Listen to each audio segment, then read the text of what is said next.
Bonjour, bienvenue sur la chaîne Thérapie et Hypnose. Je suis David Vigneron, infirmier diplômé d'État, formateur en hypnose clinique et thérapie brève. Comme chaque semaine, je vous ai préparé une vidéo inédite, mais avant de la lancer, j'ai quelque chose à présenter à tous les professionnels de l'accompagnement qui m'écoutent aujourd'hui. Que vous soyez hypnothérapeute, sophrologue, praticien en EFT, en EMDR ou professionnel de santé, il est fort probable que certains de vos consultants vivent au quotidien avec des douleurs chroniques. Or, c'est un fait, quelle que soit notre spécialité, nous sommes rarement formés de façon adéquate pour intégrer la prise en charge de la douleur à nos accompagnements. Elles sont difficiles à traiter, elles sont complexes et prennent beaucoup d'énergie. On peut donc rapidement se sentir démuni face à la souffrance d'un consultant et c'est légitime. Si c'est votre cas et que vous aimeriez avoir des solutions efficaces pour mieux prendre en charge ces douleurs, je vous invite aujourd'hui à un webinaire en ligne réservé aux professionnels de l'accompagnement et entièrement dédié à la prise en charge des douleurs chroniques. Dans ce webinaire intitulé « Apprenez à traiter efficacement les douleurs chroniques de vos consultants », je vous explique ce que sont vraiment les douleurs chroniques, je vous livre les 5 points clés pour réussir tous vos accompagnements. Je réponds aussi aux problématiques les plus fréquemment rencontrées, je vous livre la méthode que tout thérapeute devrait utiliser pour mobiliser efficacement les ressources de ses consultants et je répondrai à vos questions. C'est une méthode que j'ai moi-même appliquée pendant des années lorsque je travaillais en milieu hospitalier, puis dans mon cabinet. Si je vous propose ce webinaire, c'est qu'il est en ce moment en accès gratuit. Profitez-en et inscrivez-vous maintenant. Plusieurs créneaux sont disponibles chaque semaine. Il vous suffit de mettre la vidéo en pause et de cliquer sur le lien figurant dans la description de cette vidéo pour obtenir votre place.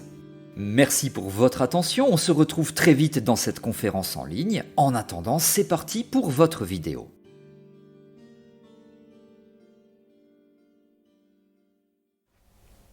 Douleur la plus insupportable mais très vite oubliée. Pourquoi? On va donc parler de tout cela. Bonjour à toutes et à tous, ici David Vigneron. Ravi de vous accueillir dans cette vidéo dans laquelle on va parler de douleurs joyeuses. Alors vous allez me dire parler de douleurs joyeuses mais il est complètement fou. On va voir, je vais vous expliquer tout cela et je pense, enfin en tout cas j'espère que vous allez au bout du compte être d'accord avec moi, je ne suis pas totalement fou. Petite précision avant de démarrer, vous avez la possibilité de vous abonner à cette chaîne YouTube.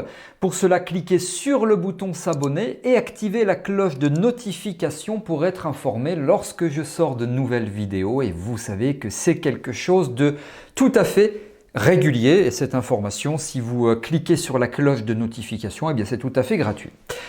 Alors la douleur la plus insupportable qui pourtant est très vite oubliée, c'est laquelle et pourquoi? On y va, c'est parti. Eh bien je veux parler de la douleur de l'accouchement. Oui, la douleur de l'accouchement.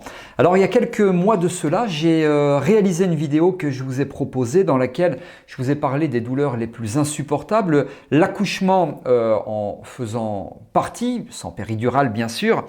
Et j'aimerais ici donc dans cette vidéo développer pourquoi c'est une des douleurs les plus insupportables mais pourtant très souvent un magnifique souvenir. Alors l'accouchement, vous le savez bien, c'est un phénomène relativement complexe. Il englobe à la fois des aspects physiologiques, physiques, des aspects également bien sûr psychologiques et aussi en fonction des cultures, de la société, donc des aspects socio-culturels. Et tout cela aidant, bien sûr, tout cela faisant malgré l'intensité de la douleur ressentie par la femme pendant le travail.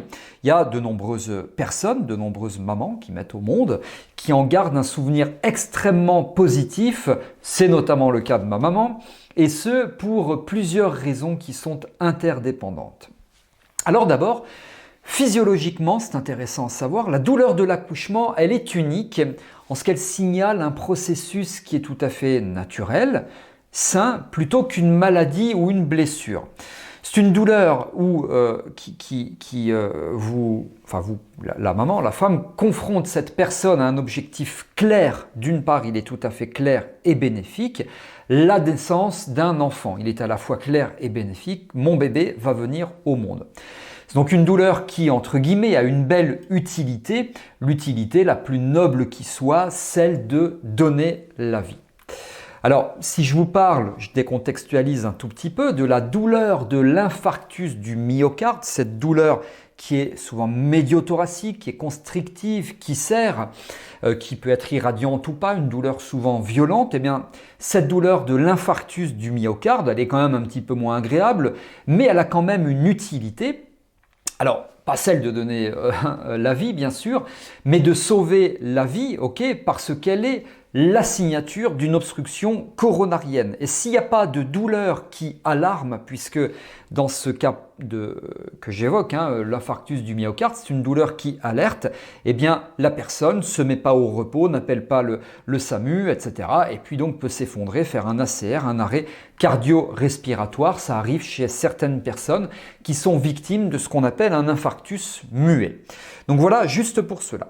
Alors la douleur de l'accouchement, elle est aussi accompagnée, je reviens sur l'accouchement, par la libération de diverses hormones que vous connaissez peut-être, dont une, j'en parle très souvent dans les vidéos ou dans les formations si vous me suivez, c'est l'ocytocine, et l'ocytocine qui peut provoquer des sentiments de bonheur, c'est plutôt une bonne hormone d'ailleurs l'ocytocine, des sentiments de bonheur intense, des sentiments d'amour, c'est d'ailleurs l'ocytocine l'hormone de l'accouchement, contraction utérine, l'hormone de l'allaitement, donc c'est une bonne hormone dans tous ces contextes-là.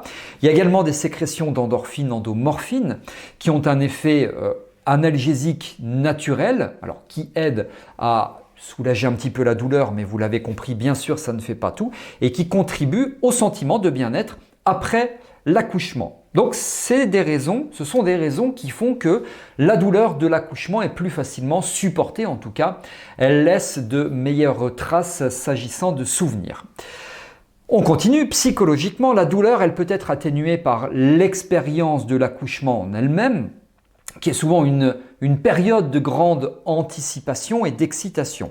J'ai eu l'occasion également de proposer des vidéos dans lesquelles je parle d'anticipation de la douleur, mais là on est sur une anticipation joyeuse. La douleur, c'est plutôt une anticipation anxieuse qui peut construire parfois du catastrophisme avec la stimulation de certaines zones du cerveau, notamment le cortex singulaire antérieur. Je ne vais pas rentrer dans les détails, mais là on est plutôt sur une anticipation joyeuse de l'événement à venir avec une excitation.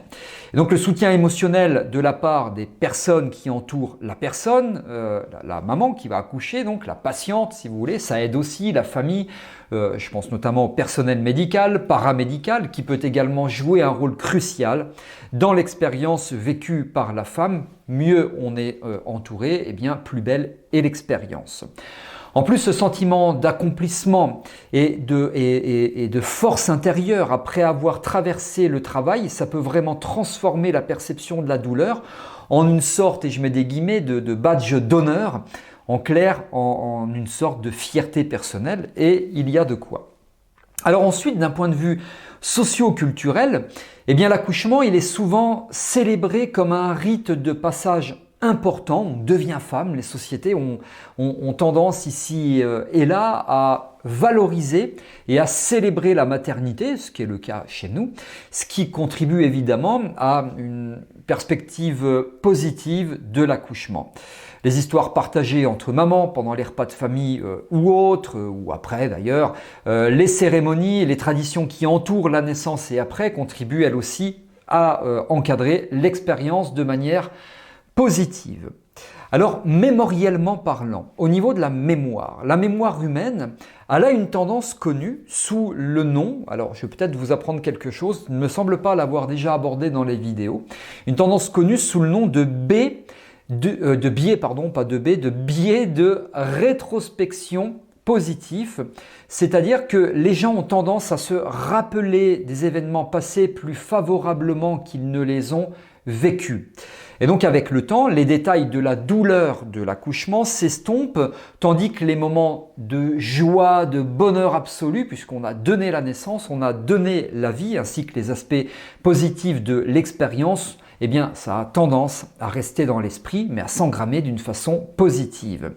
Et puis bien sûr, la maman voit grandir son enfant, elle l'accompagne dans son développement, donc tout ça finalement s'inscrit dans quelque chose de très positif.